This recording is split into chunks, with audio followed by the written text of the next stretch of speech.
إن الحمد لله نحمده ونستعينه ونستغفره ونعوذ بالله من شرور أنفسنا ومن سيئات أعمالنا من يهديه الله فلا مضل له ومن يضلل فلا هادي له وأشهد أن لا إله إلا الله وحده لا شريك له وأشهد أن محمدا عبده ورسوله صلى الله عليه وعلى آله وأصحابه وسلم تسليما كثيرا. أما بعد، عباد الله، قال تعالى في محكم تنزيله: وأذن في الناس بالحج ياتوك رجالا وعلى كل دامر ياتين من كل فج عميق. أروى مسلم عن جابر قال: رأيت النبي صلى الله عليه وسلم يرمي على راحلته يوم النهر ويقول: لتأخذوا مناسككم فإني لا أدري لعلي لا أحج بعد حجتي هذه. أمبي الله تنو أمبي يا فدلي أمبي أنيني على فكان كشي كباني ركون تورو ما نانكبارا جغو نيالي جو من كندا مغوتي سرومين بو فيلي نيالي مغو من فنا فيلي مغوتي سرو مين بو كندا أمبي سيريا ما شيتي مني باتوشي على مكة كاني على كيرم بوتي ɲɔgɔn cɛ ala la an bɛ sariya muhammadu ala ka jɔn do ala ka ciden do kisi ni nɛɛma ba kan a n'a ka dunkɛ wa n'a ka sɛbɛ ala k'u kisi min ka ca kosɛbɛ. n'o tɛmɛna ka bɔ yen, ala ka jɔ ala y'a fɔ a ka kitabu labɛnnen kɔnɔ a ko: wa'adini fi nas bil hajj, ko mɔgɔw wele u kana hijuma. yatuka rijala wa ala kulli damir, ni ye mɔgɔw wele k'u kana hijuma, mɔgɔw bɛna hiju yɔrɔ la, a dɔw bɛna u bɛ taama u sen na kana, dɔw bɛ yɛlɛ yɛrɛnanka fɛnw kan minnu lafasara taama kama. yatina min kulli fajji amiqi, u bɛna u ma ka bɔ fan na fan minnu ka ja kosɛbɛ. a nana se musilimu kɔnɔ, Jabir ibn Abdullah a ko ale ye ciden ye, a b'a kɛ k'a ka bele fili k'a to a ka ɲaame kan yawma nahari. belew bɛ fili don min ye salli don ye. ciden ko sebaw ma, a y'a ka bato yɔrɔw mina, ne t'a dɔn, a dɔw la ne tɛ hiju wɛrɛ kɛ ni hiju kɔfɛ. ciden ye nin fɔ, a ka sarankara ni hiju, a ka hiju laban, a ma hiju wɛrɛ kɛ o kɔfɛ tuguni. a k'u ka bato yɔrɔw minɛ o la, a ye bato yɔrɔw kɛ ɲaame de ka pour bɛɛ ka yaaba kɛ ka minnu kɛ. balima hukumu kɔnɔna na, dɔɔnikibaw ko a ɲininen don alimamiw ye kutuba kalannaw ni hiju wagati sera tɛ, min ye hiju cogo ye, madina sigi ali umuraw hiju kɛ cogo, u ko o fɔ kutubaw la ka mɔgɔw lakala o la. juma tɛmɛnen min ye madina sigi ye, an kuman'o kan. an bɛ min gɛlɛya hijidenw ka madina kan, madina ye haramu de ye dɛ. cidenw ka madinatu haramu min alhirri ila sawri. man ahdasa fiha hadasan aw awa muhdisan fa alayhi la'natullahi wal malaikati wan nasi ajma'in la yuqbalu minha adlun wala sarfu. ciden ko madina ko be haramude ko madina ye haramude aye yoro do fo kata yoro do ko lu franche ni nyogonche ko ye haramude de ko ni mɔgɔ ye baara jugu kɛla dɛmɛ ye u ye baara jugu kɛ u kɔnɔ na cogo dɔ la hadasan i ye bidiya kɛ a kɔnɔ muhdisa bɛ ye hadasa bɛ ye muhdisa baara jugu hadasan bidiya mɔgɔ n'i ye kojugu kɛ Madina kɔnɔ ala sɔsɔw ala kotaw i ye bidiya kɛ Madina kɔnɔ mɔgɔ min ala sɔsɔla ko dɛmɛ Madina kɔnɔ bidiya mɔgɔ ka dɛmɛ Madina kɔnɔ a ka bidiya kɛli la ala ka danga b'i kan malikɛw bi danga mɔgɔ bɛɛ bi danga i ka nafilaw i ka ewa kumabɔ fɛ lagara ala ta simina ye wala Madina sigibagaw a y'a janto o la dɛ bidiya kɛli Madina misiri kɔnɔna haramu kɔnɔna na bidiya mɔgɔ dɛmɛli Madina kɔnɔna la a y'a yɛrɛ kɔrɔsa ma dɛ e taara hiju de la pour i ka junubu de ka yafa ni ni danga bɔra o yɔrɔ la don ni danga bɔra ye don ewa i ye bidiya kɛ Madina dɔrɔn danga b'i kan i ye bidiya mɔgɔ dɛmɛ Madina dɔrɔn danga b'i kan a y'a yɛrɛ kɔrɔsa ma wala ni Madina sigi banna ni a bɛ wuli Madina kana Maka a b'a labɛn n'a sera miqati ma Julu Hulayfa o de ye Madinankaw ka miqati ye bɛɛ b'i kɔ hari muso min ni bange joli b'a la muso minnu bɛ laada joli la a bɛɛ b'a yɛrɛ kɔ n'a sera miqati ma naamu bɛ taa yɔrɔ min n'aw kɔra a bɛ kasajalan kɛ aw yɛrɛ la i yɛrɛ farikɔrɔ i bɛ kasajalan kɛ yɛrɛ la i kan ka si minnu mina n'u minali dagara fɔlɔ u bɛ olu mina barakɔrɔsiw i bɛ se ka olu bɔ yen min ye kamankɔrɔsi i bɛ se ka olu bɛ nunkɔrɔsi i bɛ se k'u tigɛ sɔni i bɛ se ka olu tigɛ k'i labɛn bɔnbɔsi kana maga la o dili ye haramu ye si minnu minali dagara i bɛ olu mina k'i yɛrɛ labɛn k'i kɔ i bɛ kasajalan k'i farikolo la mais i ka naamu finiw kana kasajalan kɛ wolo la i bɛ kasajalan k'i farikolo la a bɛ saliji ta ni farda wagati do a bɛ farda sali ni farda wagati do muso minnu tɛ bange joli la ni minnu tɛ ewa kalo bɔla a bɛ misiri foli arakan fula sali a bɛ arakan fula sali ni misiri foli ŋaniya n'a y'o kɛ cɛ e bɛ fini fula siri i ka laada fini minnu b'u la i b'u bɔ i la i bɛ tafe siri ani birifini ka meleka kan tafe min birifini min fula jɛlen do i sɛnɛyalen do i bɛ olu siri o ye cɛ ye o y'i ka naamu finiw ye muso naamu fini tɛ ale la ale bɛ fini do fini min ka d'a ye fini in kana kɛ masiri ye dɔrɔn ani a kana ɲɛda tuguna kɛ ka ɲɛsiri a kana gan don mais a bɛ a ɲɛ datugu walicɛw kana ye ni a ka hijabu kun ye mais a tɛ ɲɛda tuguna yɛrɛ de siri a tɛ gawu fana don mais a b'a tɛgɛ fara fura dogo a ka hijabu kɔrɔ walicɛw kanu ye naamu fini tɛ wa muso la ni finiw donna nin cogo la i bɛ alimura ŋaniya ta i b'a fɔ labbaika umratan la iriya fi wala sumu'a ni Allah lamina ni ali umra ye a ka ka a ɲuman ni yɛlɛna i ka yɛlɛnan ka fɛn kan ka sanfɛla sɔrɔ wagati min i bɛ labbaika tɔ fɔ ni ko labbaika umratan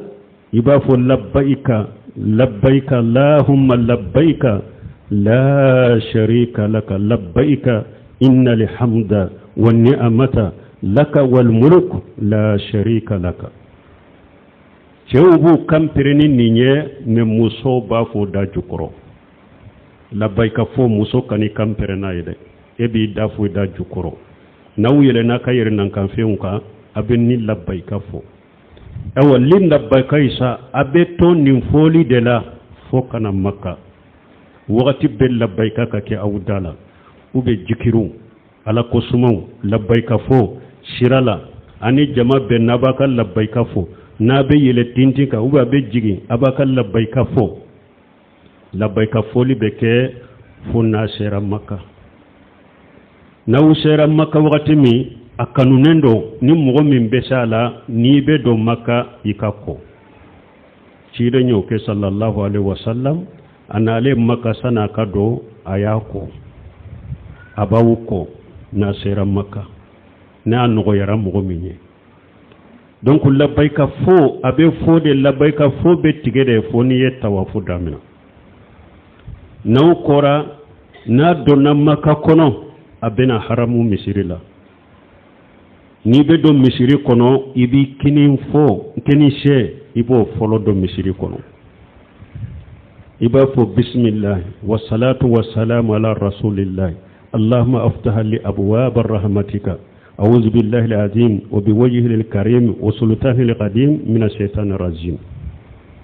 i bɛ nin fɔ n'a ye nin fɔ al-hajar al-aswad bɛ yɔrɔ min a bɛ tile o yɔrɔ la n'a tirila hajar al-aswad la ni jama tɛ o tɛ sɔrɔ sisan jama ka ca sinon ni jama tɛ i bɛ taa hajar al-aswad la i bɛ magala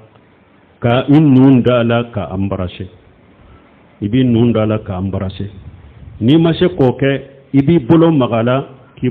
i bolo in embrasser n'i ma se k'o kɛ i b'i bolo sama ka taa ma ka koriya kɛ ka taa ma mais n'i ye koriya kɛ ka taa ma i t'i bolo in embrasser dɛ bon hajar al-aswad embrasser kun ye mun ye bato de do tuma min Umar ibn Khattab aye hajar al-aswad embrasser ko inni la alamu annaka hajaran la tadur wa la tanfa لولا أني رأيت رسول الله صلى الله عليه وسلم يقبلك ما قبلتك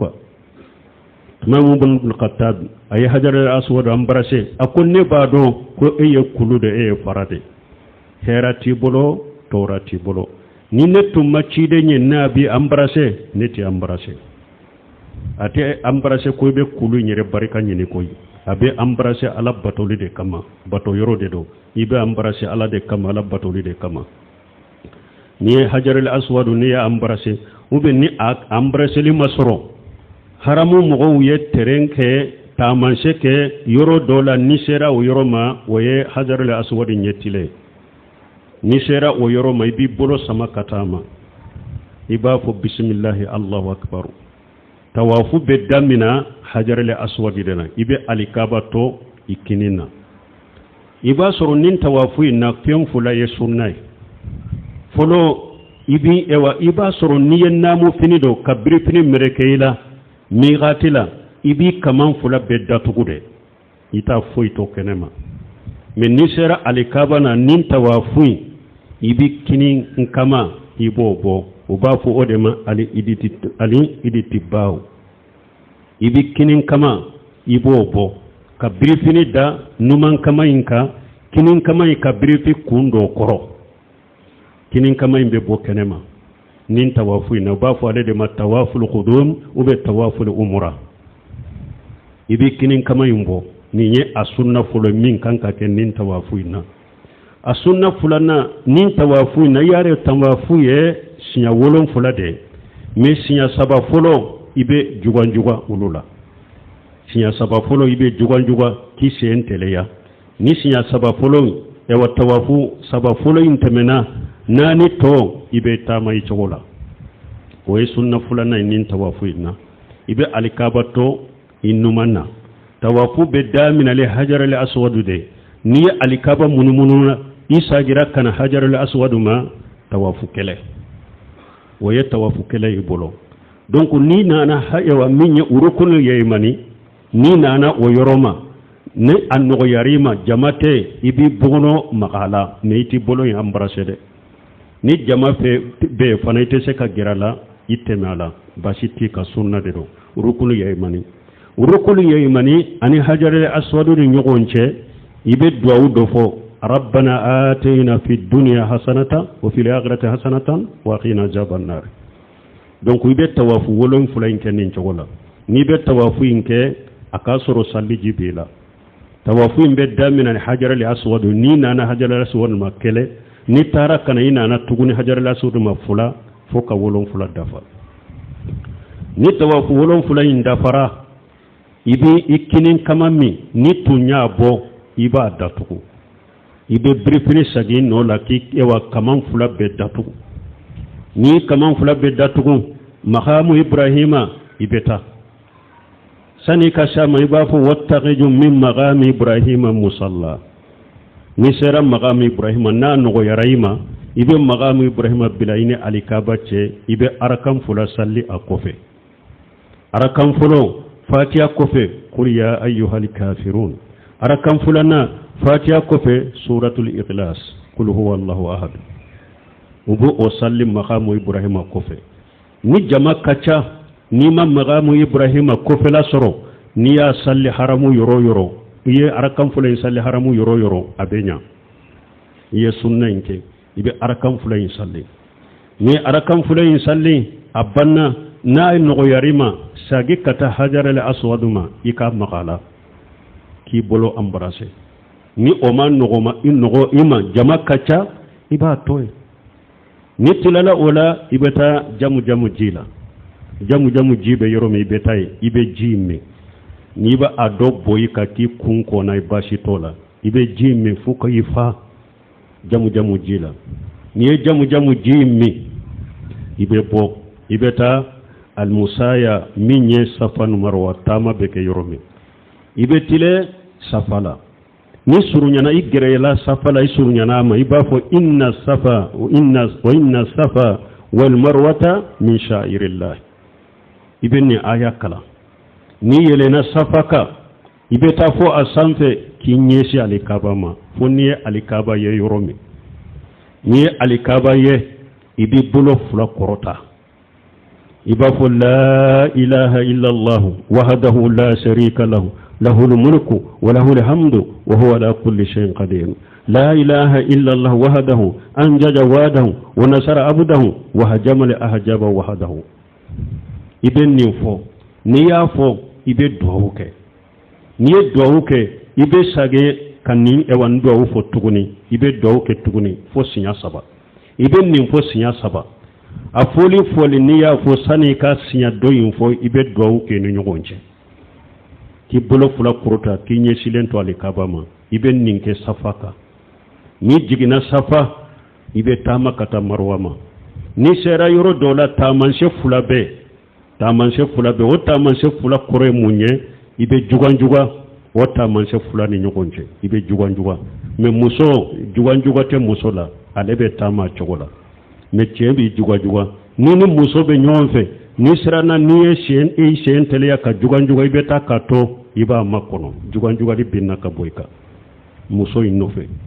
donc ni sera marwama ye aya min kala sani ka se safa ma wote kala tuguni de ito kala marwa ka yorola ibe yere marwa ka ni yere la marwa ka ibe nyesa li kabama ki tegeja iya duawu min fo safaka iba fo marwa ka la ilaha illa allah wahdahu la sharika lahu lahul mulku wa lahul hamdu wa huwa ala kulli shay'in qadir la ilaha illa allah wahdahu anjaja wadahu wa nasara abdahu wa hajama li ahjaba wahdahu ibo o fo marwa fana ka sinya sabaka duawu ke ibe jigi bon nin fana ibe tama safan warace siya wolon fula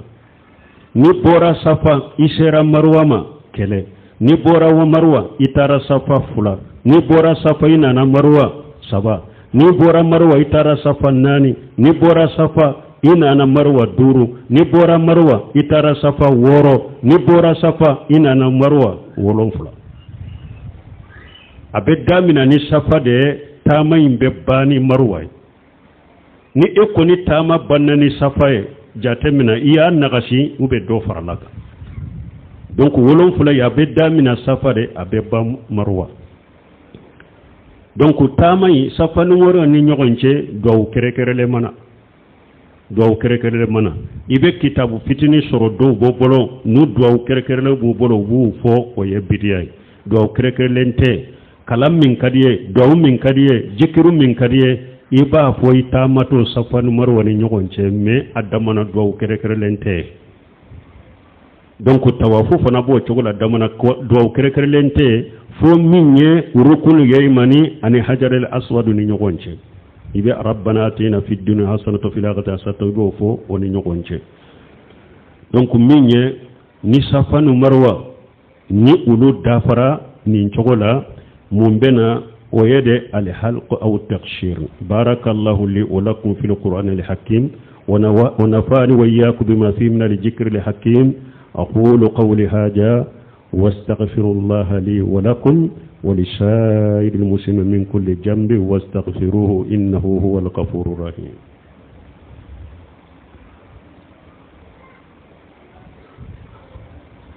الحمد لله رب العالمين والصلاة والسلام على نبينا محمد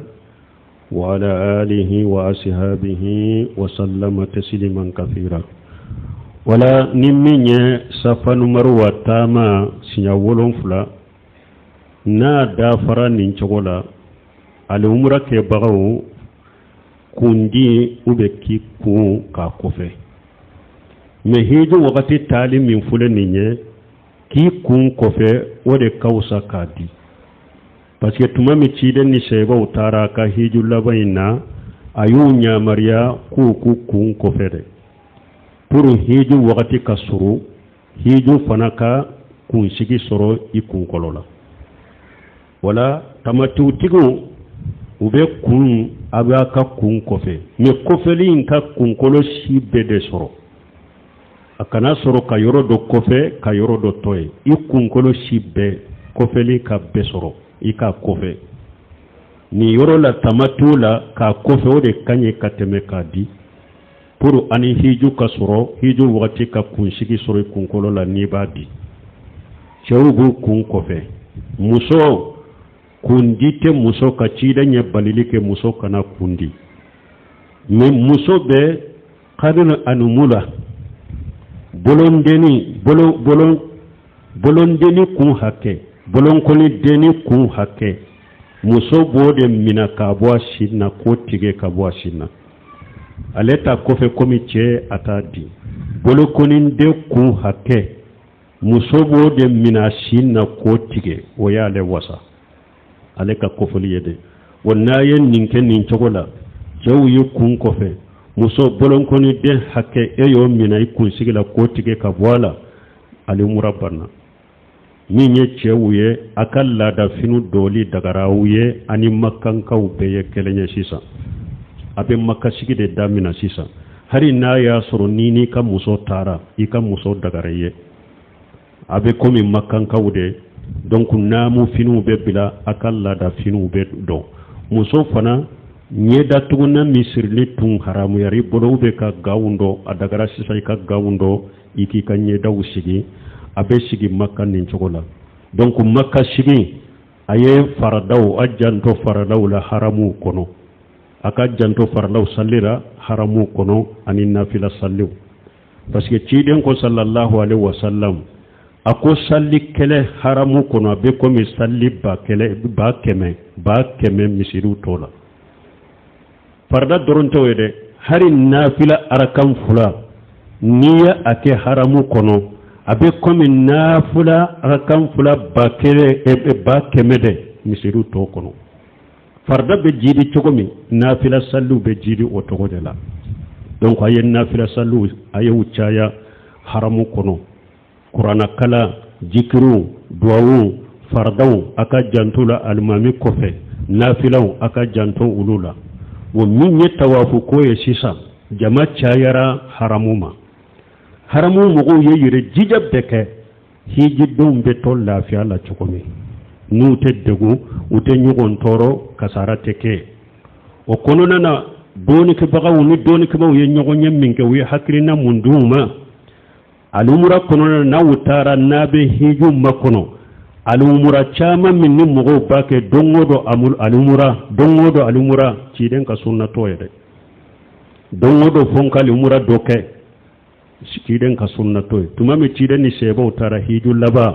de pumu alumura min donna fokatu bo amasabati ko seba siye alumura wareke fo amba aishatu woyere amba aishatu ale donna kalo bode kono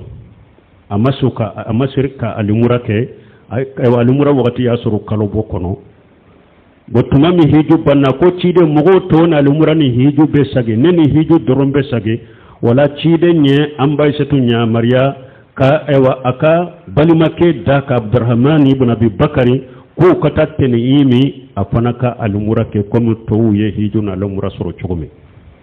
menini alika alumura donna makka kaba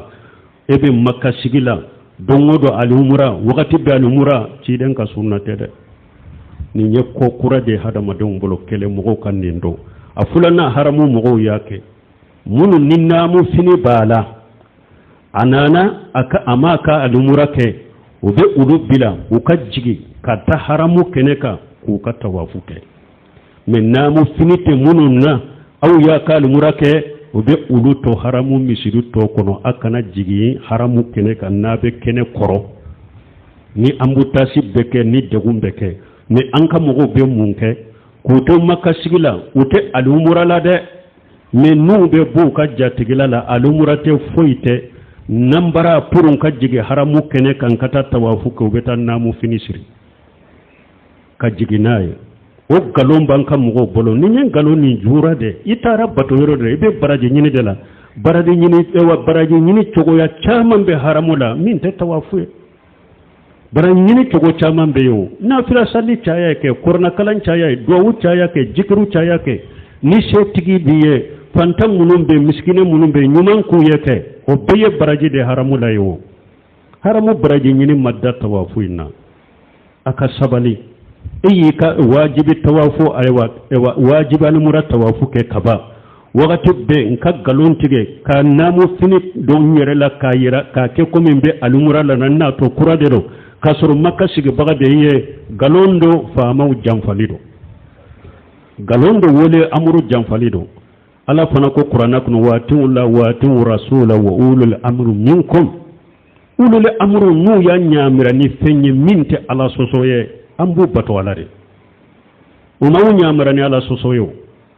eyi ka ewa wajiba almura tawafu ke kaba ato yeki ta to ke salli haramu kono mogo kura munun nana nube almura la kanado kelena ka kene koro ula ku tonyo ni nyogon degu ni kasara bena nu uyo organize koke o chogola o tala sosoyo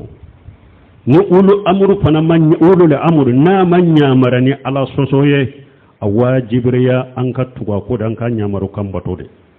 ni ya nyamaru kan soso fenna minte ala sosoye ede ya ala soso sisa ede chiden soso sisa